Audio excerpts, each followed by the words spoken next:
Welcome to WTF Media. If you love crazy, unbelievable stories, make sure to subscribe and hit the bell so you don't miss out. Let's jump right into today's story.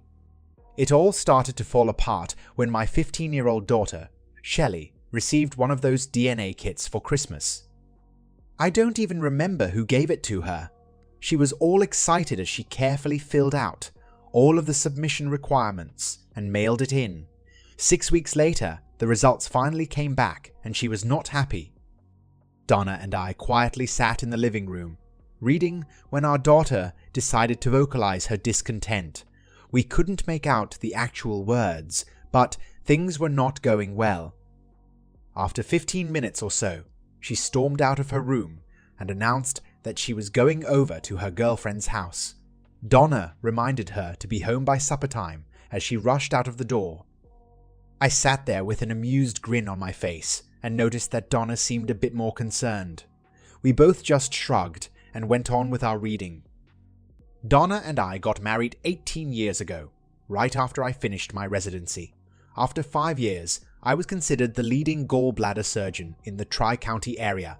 I had all the work I could handle, and life was good. And then, it all went to hell. We were attending a social affair, sponsored by Donna's company, Gilbert Enterprises, when I had some type of seizure, which left me with some Parkinson-like neurological tics. It wasn't Parkinson's, but it appeared to be similar. I had a constant tic in my right eye, and my lower right arm would twitch sporadically at inopportune moments. They never did figure out exactly what it was, and for some reason I was so glad that I was just still functional at all, that I didn't pursue it any further. My days as a surgeon were over, however, so I found a new position as a radiologist. 9 months later, Shelly was born. Things seemed to move along as well as could be expected. I was not happy with my new affliction, but I was still fully functioning in most areas. I did very well in my new medical position, and the compensation was still quite adequate. My home life and my sex life did not suffer. In fact, Donna seemed to be a bit more accommodating. She turned into a sort of Stepford wife. I figured that she felt a bit guilty because I had my seizure while we were at one of her company functions. In any event, I was enjoying her extra attention, so I didn't complain. I truly loved the woman. We lived that way for 15 years. Donna, any ideas why Shelly got so upset about the ancestry thing? I asked. I have no clue. I do think that it is best if we just let it slide. I'm sure that she will get over it in a few days, no matter what it is. Something about the way that she said that did not sit right with me. I got the feeling that she was trying to divert me away from it without looking obvious. I just smiled and nodded my head. I didn't get much reading done the rest of the evening, but I did a hell of a lot of thinking. I tried to relate Shelly's attitude with anything else that might be going on, but nothing popped up. Other than the normal squabbles that all families have, we were in good shape. No money difficulties, no problems in the bedroom, and definitely nothing that could relate to our daughter. I had to get a look at that DNA report. Donna left for work at Gilbert, and Shelly went to school. I found what I was looking for in her study desk drawer. Donna's family is mostly Irish, and mine is mostly Scottish with a bit of German tossed in. It seemed that Shelly was 48% Eastern European. I had to laugh a little at the poor quality of the report. As I read further, I noted that there was a list of close matches. Of course, Donna's name was right up top, but my name was nowhere on the list. There were also a few names of relatives from Donna's side of the family, but none of mine. I guessed that the only people that would show up on the list were people who had actually had their DNS documented. Donna, Shelly, and I had ours done 5 years ago as part of an annual physical. Mine should have been on there if Donna's was. I was starting to get concerned, and then I noted a strange name high up on the list. Teresa Hogan was a 46% match. Who the hell was Teresa Hogan? Dr. McCall, this is John Terrell. Yes, John. Good to hear from you. Is everything okay? Yeah, no problems. I still have that damn twitch in the eye tick, but other than that, I am fine. However, I have a small question. A few years ago, you took DNA samples from all of us for our medical records. Could you check something for me? What do you need? I am trying to figure out if there are any glitches in the DNA results between Shelly and myself. Glitches. What do you mean by glitches? Look, Doc, this is embarrassing, but I am trying to find out if Shelly is my biological daughter or not. I don't want to stir up any trouble. I just need to know. Oh shit! Pardon my French, John. You know you have access to all those files. You could check it yourself. I know, but I would prefer if you did it. Let me pull up the files, and I will get back to you, okay? Give me an hour. Thanks, Doc. I really do appreciate it. I think that Donna could tell that I was troubled. Dr. McCall verified that I was not Shelly's father. I did not tell Donna. For the last 3 days, I have been trying to figure out what I wanted to do.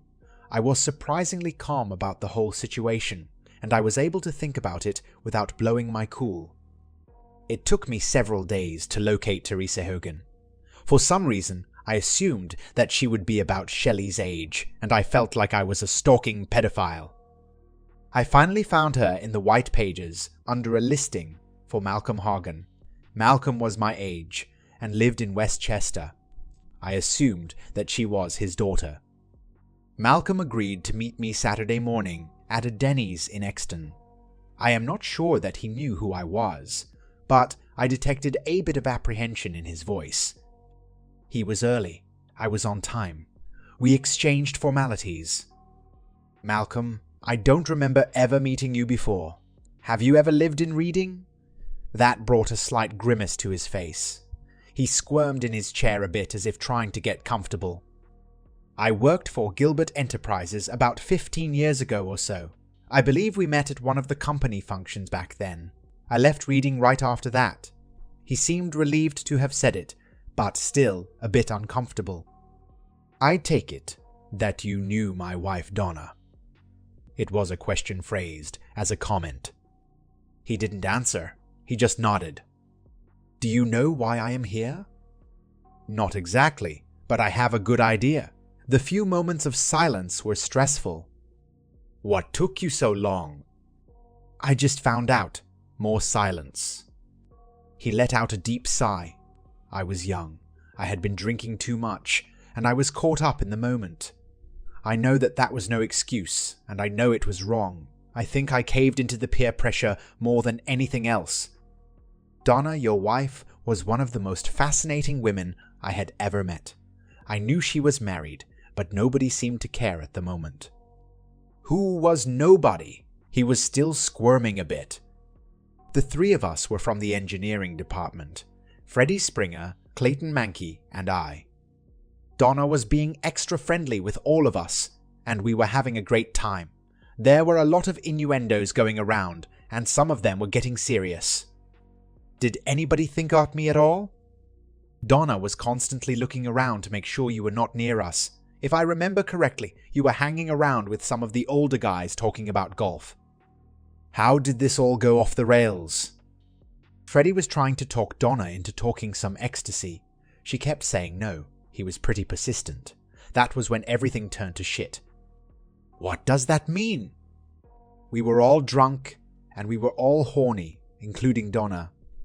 Freddie asked her one more time, and she sighed and said, "Don't drug me, you idiots.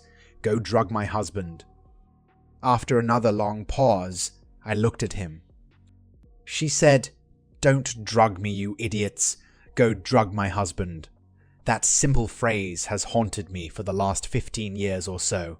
It was so cold and so calculating that I couldn't believe it. "What happened next?" I asked. "A few minutes later, Freddie took you out for a drink. You fell asleep on one of the lounge chairs, and we all went upstairs. It was when we came downstairs an hour later that we found out what happened to you." "What do you mean?" I asked. "It seemed that you had a bad reaction to the drug Freddie gave you, and they had to rush you to the hospital. Donna didn't even know about it until after you were gone. I didn't say anything. First thing Monday morning, I quit Gilbert's and moved back home to Westchester. I got a new job, got married, and now have 3 kids. I have never been back to Reading. I never saw Donna again. I have always regretted what happened, and I am truly sorrowful.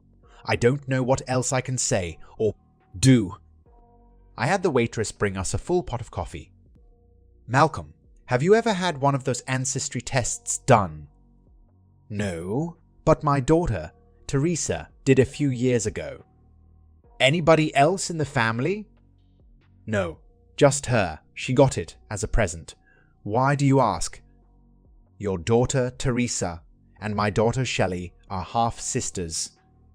I watched as Malcolm sat still, not breathing. He finally blinked his eyes and let out a big sigh. Shit. I watched him for a few moments until he got some tears in his eyes. His head was slowly shaking from side to side.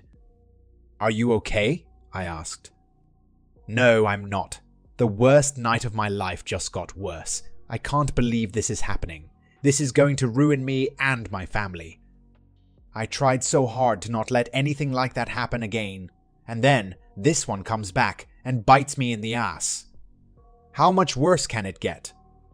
We sat quietly for several minutes. Malcolm, whatever happened to the other 2 guys? Freddie got killed in a crash on the Schuylkill Expressway.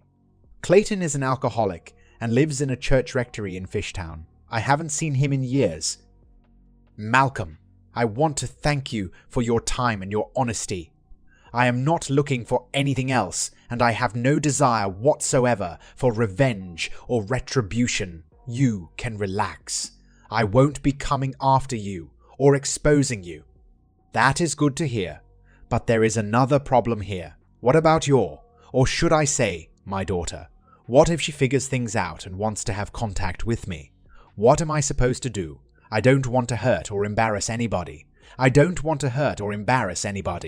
Any suggestions? I'll help you any way that I can. I won't initiate anything, but if it comes up, I will be on your side whatever happens. I am not a vindictive man. I am not happy with what happened, but I am not going to ruin my life dwelling on it. Just in case, you might want to prepare your wife so that you don't get caught flat-footed. My everyday life became miserable. Every time my arm twitched or my eye blinked, I was reminded of my wife's treachery. Every time she was overly nice or accommodating, I cringed. Like Malcolm, she carried the guilt with her for 15 years. For all those 15 years, I loved her because of what I perceived to be her devotion. Now I know that it was not devotion, but guilt. I felt that I could forgive Malcolm, but not Donna. My love for my wife was dying, little by little, every day. It was starting to eat me up. I had to do something before it was too late. I did something. Hi, my name is Lina Durante. Welcome to Hospital de Santa Marta. You must be John Terrell. I had been in Porto for a week, but this was my first visit to the hospital cafeteria. I made a clumsy attempt to stand up and held out my hand to greet my unexpected guest. This caused her to giggle a bit. May I join you? I just nodded as she sat. She wasn't what I would call beautiful, but she was damn attractive for a middle-aged woman. So you are the new reader? Glad to see you as part of the team. Have you gotten settled in? She was obviously a local, but spoke perfect English, as did most of the staff. Yes, everything is coming along fine. I got a furnished condo within walking distance of the hospital. All I have to do now is find a few good places to eat close by. Oh good, I can help you with that. I am an expert at finding places to eat. She did a great job of breaking the ice. What department do you work in, Lina?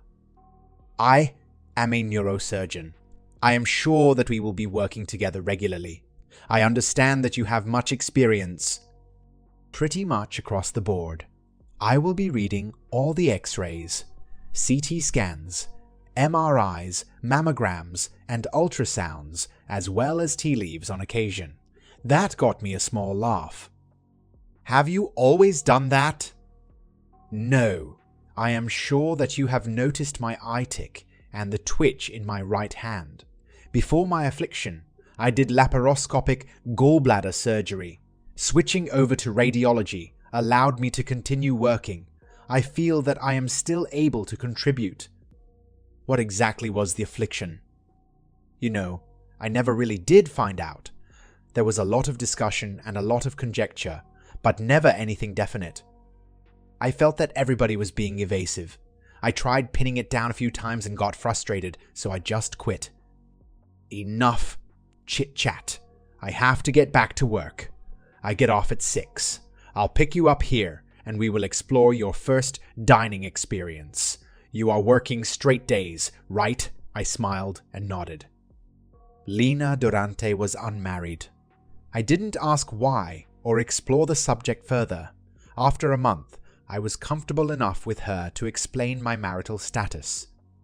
The fact that I was still married did not seem to bother her. 2 weeks later, she started staying overnight at my condo. I had no contact with my wife or my daughter.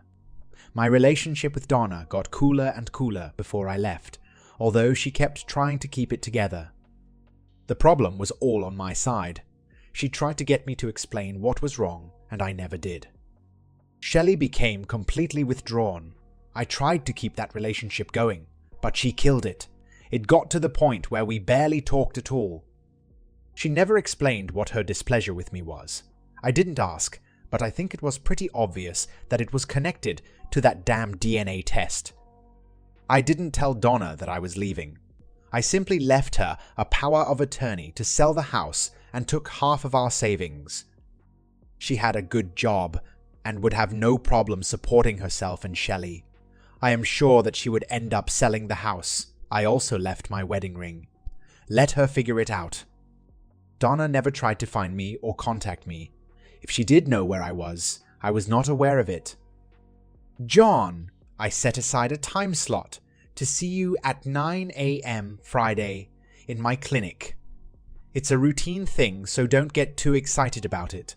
Lina was trying to be casual. "That doesn't make sense and you know it. What is going on?" "It's the eye tick thing, John. I just want to check it out a bit." "Don't you think that you should get an ophthalmologist?" "Dr. Perez will be there. He is the best we have. We are not going to do anything. Just look around." "Lina, I don't trust you. I know bullshit when I smell it." "Just shut up, John. Be there at 9. Well, Dr. Perez was not there. There was an anesthesiologist there, however, and before I knew it, I was fast asleep. Lina was sitting on my bed when I recovered. She was grinning at my obvious displeasure. "Are you mad at me, John?" I didn't quite feel like talking, so I just grunted at her. It didn't take long for me to figure it out. I no longer had the eye tick or the hand twitch. I held up my right hand and stared with amazement. It was rock steady. My hand immediately went up to my head, and Lina started laughing as I felt around for bandages. There were none. "It's laparoscopic, John. You of all people should have figured that out." I gave her an idiotic stare as if to question her. "Up your nose, you idiot!" and she laughed again. Over the next few months, I worked with the surgical department to get recertified. I decided to stay with the radiology department and just fill in if any gallbladder surgeries were required. Everybody was happy with the new arrangement. Lina and I moved in together, and things went very well over the next 2 years. I think she would have liked to get married, but under the circumstances, she didn't want to push it. It was a warm summer afternoon, and I was sitting on the veranda with a bottle of Lance's Rose. "John, you have a guest." Lina paused for a moment. "I'll be going down to the market for a while." She didn't wait for an answer. "Hello, John. It's been a long time." It had been almost 4 years since I saw my wife. She still looked good, but a little tired around the eyes. "Donna, you are looking well. Can I get you something to drink?" "The wine looks fine." She sat while I fetched a glass. We chatted about the house, the weather, and her flight over. Finally, I couldn't stand it anymore. "Donna, why are you here? What do you want?" "I just wanted some closure. I want to wrap things up so we can move on. I need a few answers, and I feel that you do also." "You refused to talk before. I think I understand why." "You flew 15 hours to talk for 30 minutes?" "I had to do it face to face." "Okay, go ahead." "After a year, I figured that you were not coming back. I sold the house and got a small apartment for Shelly and myself. This is a check for half of the house." She placed it on the table between us. "I filed for divorce by abandonment. That took a year, but it is done and it is clean and clear. You are now free to do as you please." She placed a second document on the table. "Shelly is engaged to be married in a couple of months and asked me to give you this invitation. She was hoping that you would be able to give her away. She completely understands if you decide not to do it. She realizes that her behaviour was inappropriate the last few months and apologizes for it." The invitation joined the other papers. "I wanted to thank you for the checks that you send to Shelly's college account every month. It really made a big difference. Under the circumstances, I didn't expect it." That one caught me by surprise. I never sent any checks. I did have an idea where they came from, however. "Of course, I was hoping to find out exactly why you left, but I will understand if you refuse to tell me. If you still decide not to say anything, can I at least answer any questions for you?" She paused and took a sip of the rose. I figured it was my turn to talk now. "Donna, I did not want half of the house money, but if it makes you feel any better, I will gladly accept it. I didn't bother filing for a divorce because I had no intention of getting married again. However, things have changed now, so the divorce is appreciated." "I understand. She is very beautiful. I do not think it would be appropriate for me to give Shelly away at her wedding. I think that honor should go to her father." As I finished that sentence, Donna dropped her wine glass on the tile patio floor. There was a gasp as her mouth dropped open. I took a few minutes to clean up the glass, and such as she composed herself. She seemed to be struggling to come up with a reply. "John, I don't mean to be a smart-ass bitch or anything like that, and I am also not trying to be evasive or defensive, but who do you suggest I contact?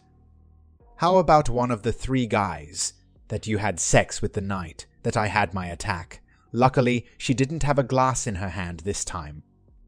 After about 30 seconds of incoherent babbling mixed with sobbing, she finally blurted out, "I think I made a mistake coming here. I was hoping for closure, but not like this. I think I should go." She started to get up, but I insisted on sitting her back down. "No, you don't. You opened this can of worms. Now finish what you started. You felt that by coming here, open-handed, you were taking the high road. It was intended to make me feel like a shit for leaving and deserting my wife and daughter. Sorry, that dog don't hunt. Why don't you tell me all about it, including why you had the medical report covered up?" Just then, Lena came back and noticed what was going on. "Oh crap, John. What the hell did you do?" "Nothing. We were just talking about old times and she went to pieces." Lena took Donna inside the house and laid her on the sofa. She got a wet compress and some kind of pills, which she gave her. I stayed out of the way. I was the bad guy. "How the hell did that happen?" I went to the kitchen and got a super bock. "John, why don't I talk to her? Maybe she won't get so upset. You must have come on pretty heavy. Is there anything specific that you want me to ask her?" "Yeah, a couple of things. Some of them, I already know the answers, but I would like to see if she verifies them. The others, I just don't know. Ask her the names of the 3 guys she had sex with that night. Did she see them again? See if you can find out if there were any other guys and any other times. Ask her why she had the medical report of my seizure covered up. Ask her why we didn't have any more kids." "Stop. Too much information. That's a bit of an overload. I'll do the best that I can. Why don't you go out on the patio and relax? Grab a couple more beers. I fell asleep, and 2 hours later, Lena was shaking me awake. I gave her a sedative. She is in the guest bedroom for the rest of the night. Did anything productive come out of it? Once I got her started, I couldn't shut her up. The only thing she remembers about the 3 guys is that one of them was named Freddy. He was trying to get her to take some kind of drug, but she remembers that she kept refusing. She did not admit to telling him to drug you. So, how was the sex? She didn't say, but from how she described it, it must have been pretty good.